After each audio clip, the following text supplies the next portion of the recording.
Sunday's snowstorm affected several flights at Omaha's Eppley Airfield. Airport operations gave WOWT6 News this rundown. 80 flights, both landing and leaving, were on schedule and 19 were canceled. A passenger says one of those departing planes was grounded on the tarmac for 6 hours. Mike McKnight spoke to him about still waiting, this time for refunds. In between snow drifts is not the strip Dustin Robinson expected to be walking. These are Denver to Vegas, but we could not make it.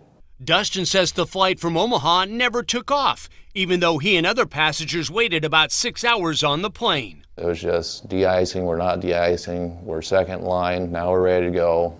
And it was just no good excuse. Dustin says the plane pulled back to the terminal at Eppley for a 10-minute break. The flight attendant explained why. Because if they didn't get done in 3 hours, then the FAA was going to fine them heavily. But back on board and after waiting another 3 hours, Dustin says the flight was canceled. We finally deboarded the plane for the last time. The stewardess says, well, I appreciate your time and your patience today and thank you for not rioting. But Dustin isn't saying you're welcome. He stayed behind, but his sister, niece, and boyfriend on the same canceled Frontier flight paid fares on another airline and flew to Las Vegas. Dustin claims that Frontier Airlines owes his family nearly $1,300 for 4 round-trip tickets and baggage to Las Vegas, a flight they didn't get to take because of that long delay and then cancellation.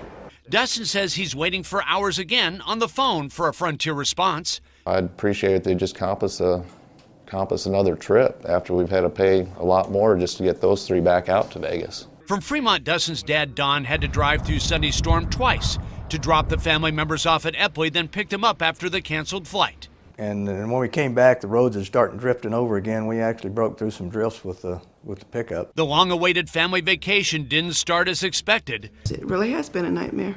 You can see that on their faces after waiting hours on a plane that didn't depart. But now in Vegas, 3 Robinson family members can relax. So it looks like they're having a good time, I hope. While the one who stayed behind pursues refunds, he says has been no vacation. In Fremont, Mike McKnight, WOWT6 News. Fact finders contacted Frontier Airlines. They say there were 2 delays, which caused a 6-hour wait. The airline says both involve safety concerns, which they say are taken very seriously. That being said, they didn't address any possible refunds. The full response will be posted online.